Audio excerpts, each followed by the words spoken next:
Assalamualaikum warahmatullahi wabarakatuh. Apa kabar semua sahabat-sahabatku?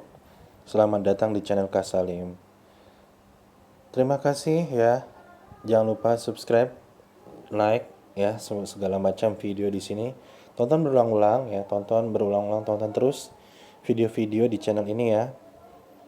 Oke, teman-teman semua, hari ini Kak Salim akan membahas tentang di sini tentang teori Pitagoras ya. Kak Salim akan membahas tentang teori Pitagoras.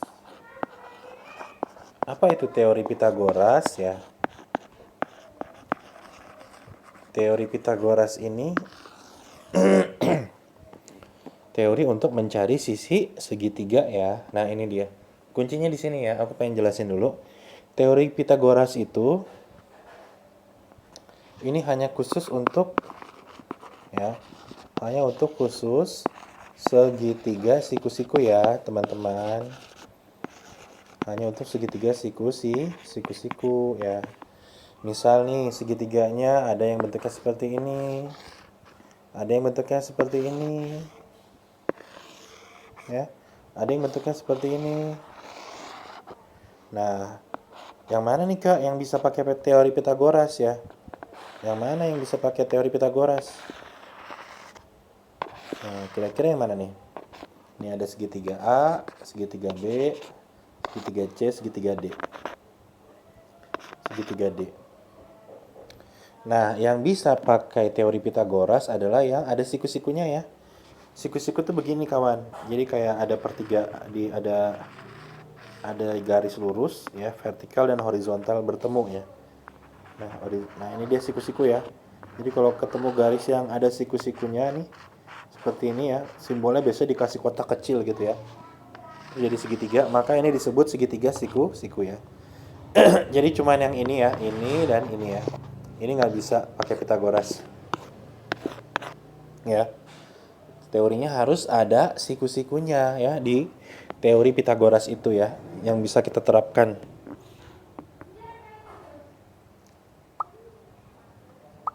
Ya, selama ada siku-sikunya ya. Misalnya bentuknya begini ya. Di sini ada siku-sikunya atau bentuknya seperti ini ya.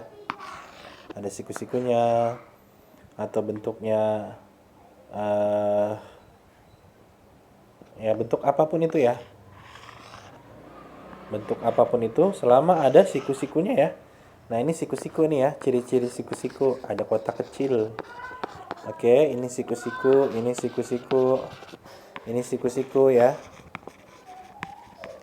Nah, kalau kamu ketemu kasus begini ya, atau bentuk siku-sikunya itu berbagai macam ya. Nah, gini. Selama ada siku-sikunya diingat-ingat ya. Tergantung ya, nanti kamu lihat ada siku-sikunya apa enggak. Maka ini semua bisa diterapkan ya, diterapkan teori Pitagorasnya ya. Oke, gitu ya. Jadi kalau untuk segitiga siku-siku ya, itu baru bisa kita gunakan teori Pitagorasnya. Oke.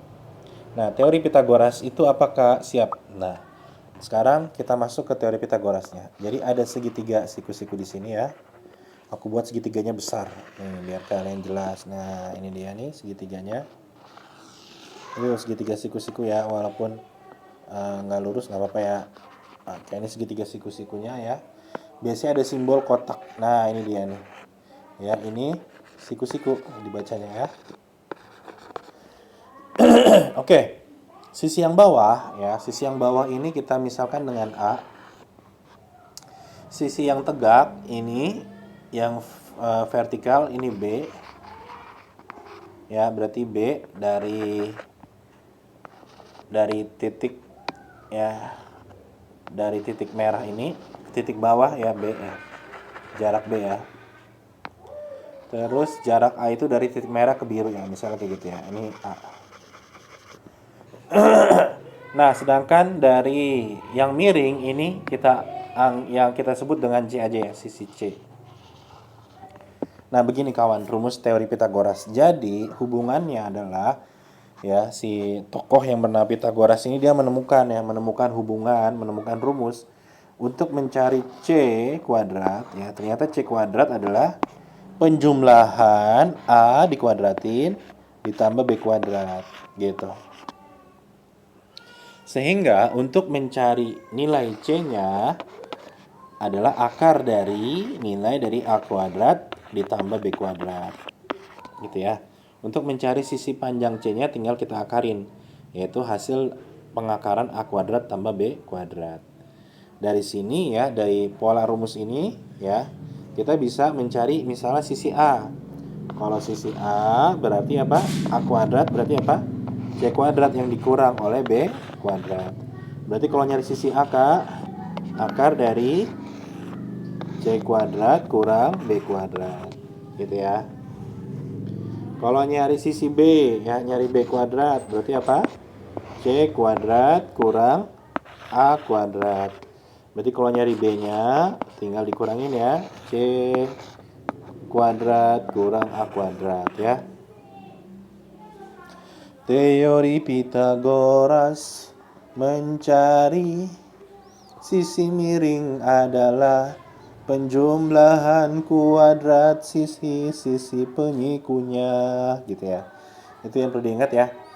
Jadi untuk mencari sisi miring ya atau C adalah penjumlahan dari sisi-sisi siku-sikunya ya. Ingat ya, sisi-sisi siku-sikunya.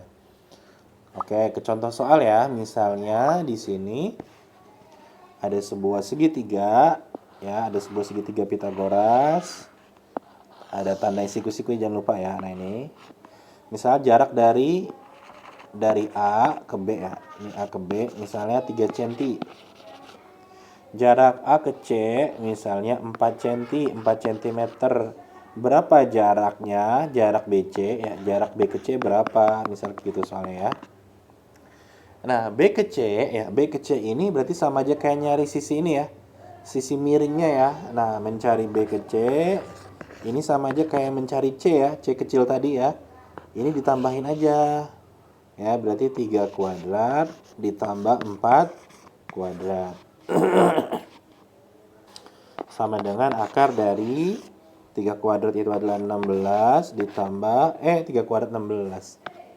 3 kuadrat 9 ya. Ditambah 4 kuadrat itu 16. Jadi akar 25. Akar 25 berapa Kak? 5 ya. Jadi jawabannya 5 cm ya. Jadi kalau ada ya gambar segitiga siku-siku ya, untuk mencari sisi miringnya ya tinggal kita cari aja, tinggal kita jumlahin aja ya. Sisi-sisi pembentuk siku-sikunya, penyikunya ya. Kita contohin satu lagi ya di sini.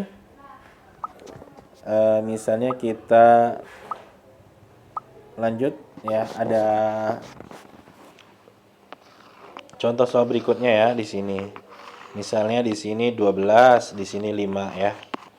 Ditanya nilai C-nya berapa ya. Ini jarak C-nya dari sini ke sini ya.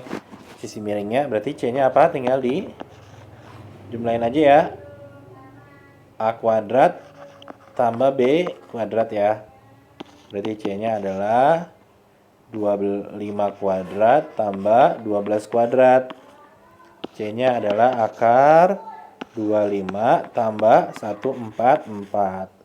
Jawabannya adalah C-nya akar 169. Berapa tuh Kak 169? 13 ya. 13 cm ya. Jadi ini 13. Gitu ya. Nah, sekarang kalau nyari sisi salah satu penyikunya ya. Misalnya di sini ada angka 25. Ini 15. Yang ditanya B-nya berapa nih? Ada siku-sikunya jangan lupa ya. Jangan lupa dikasih siku-siku segitiganya. Oke, B-nya kalau mencari B-nya berarti apa? Akar dari yang si C kuadratnya yang dikurang ya oleh A kuadrat. Berarti sama dengan akar 25 kuadrat dikurangin 15 kuadrat. 25 kuadrat itu berapa?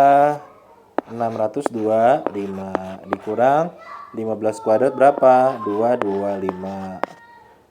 Berarti akar berapa nih? 625 kurang 225 akar 400. Akar 400 berapa Kak? 20. Berarti jawabannya 20 ya. Berarti B-nya sama dengan 20. Oke, gitu ya. Oke, contoh satu lagi ya, next page. Misalnya di sini ya. Di sini misalnya ya, misalnya berapa nih maunya 26 ya, misalnya 26, ini 24, misalnya begitu ya. Ditanya A-nya berapa gitu ya. Oke, kalau nyari A sama ya, sama kayak B. Berarti akar berapa? C kuadrat kurang B kuadrat ya. Berarti akar 26 kuadrat kurang B kuadrat ya. B kuadratnya berapakah? 24 ya. 24 kuadrat sama dengan A-nya akar dari 676 ya, kurang 576. Jadi akar 100 ya. Jadi A-nya adalah 10 cm. Akar 100 adalah 10 ya. Gitu ya. Itu dia teori Pitagoras ya. Oke, aku contohin lagi ya. Misalnya di sini angkanya yang agak unik deh, Kak. Itu angkanya ini banget ya. Apa kayaknya terlalu gampang. Iya, oke. Misalnya di sini ada angka 12. Sini 8. Misalnya ada soal begitu ya. Ditanya angka yang ini ya.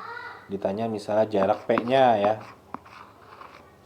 Nah, P-nya berapa nilainya ini teman-teman? Nah, sama aja ya. Mencari P, ini sama aja kayak mencari B ya. Berarti kalau mencari P, pokoknya ingat mencari salah satu sisi penyikunya, berarti yang tinggal sisi miringnya aja yang dikurangin ya. Berarti 12 kuadrat dikurangin 8 kuadrat. Jadi P-nya adalah akar 12 kuadrat berapa, Kak? 144 kurang 8 kuadrat 64. Jadi P-nya 144 kurang 64 berapa, Kak? Ini kayaknya berapa? 80 ya. Nah, 80 berapa tuh? Nah, 80 itu adalah 16 dikali dengan 5 ya. Nah, akar 16 berapa? 4 ya. Jadi jawabannya 4. Akar 5-nya nggak bisa diakarin, jadi tetap aja 5. Jadi 4 akar 5. Begitu ya, itu dia teori Pitagoras ya. Contohin lagi deh ya, aku contohin lagi. Misalnya eh, misalnya di sini 3, eh,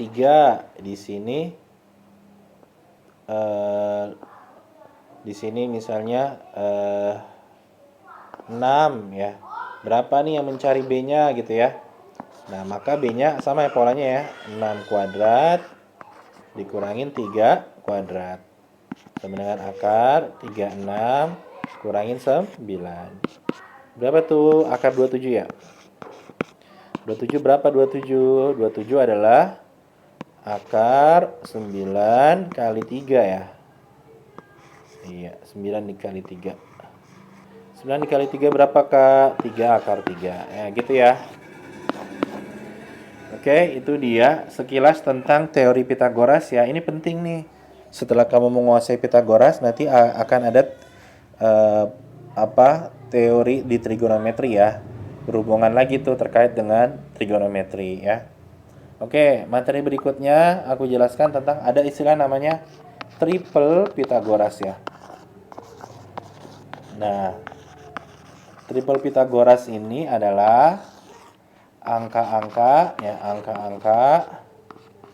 angka-angka yang memenuhi kaidah Pitagoras gitu ya. Kaidah Pitagoras. Contoh misalnya di sini ada segitiga Pitagoras, segitiga siku-siku, di sini 3, 4. Tadi sudah kita hitung ya, 3, 4, 5 ya kan? Berarti angka 3, 4, 5 ini disebut dengan triple Pitagoras ya. Jadi angka-angka yang ada di segitiga siku-siku itu ya. Ukuran-ukurannya 3, 4, 5. Berapa lagi, Kak? 6, 8, 10 ya. Berapa lagi?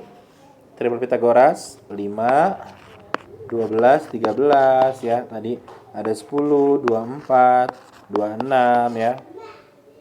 Atau kelipatan dari 3, 4, 5 ya. Berarti bisa misalnya kali 3 semua, 3-nya 9, 4-nya kali 3 12, 5-nya kali 3 15. Atau bisa juga 3-nya kali 5 15, 4-nya kali 5 20, 5-nya kali 5 25. Atau kelipatan dari 5 12 13 ya. Atau dan seterusnya ya, dan yang lain-lain ya, bisa kita cari sendiri angka triple Pitagoras ya. Oke, adik-adik semua, teman-teman, kawan-kawanku, semuanya saudara-saudara, ibu-ibu, bapak-bapak, iya. Sampai di sini materi hari ini, materi di channel hari ini yang tentang triple Pitagoras atau teori Pitagoras ya. Semoga bermanfaat ya untuk bisa dipahami ya pelajaran hari ini.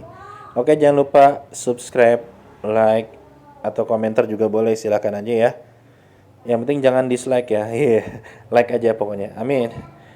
Oke, terima kasih atas perhatiannya. Semoga semoga kita selalu sehat, orang tua kita selalu sehat, diberikan segala kesehatan ya. Semoga juga rezekinya mengalir dengan lancar ya.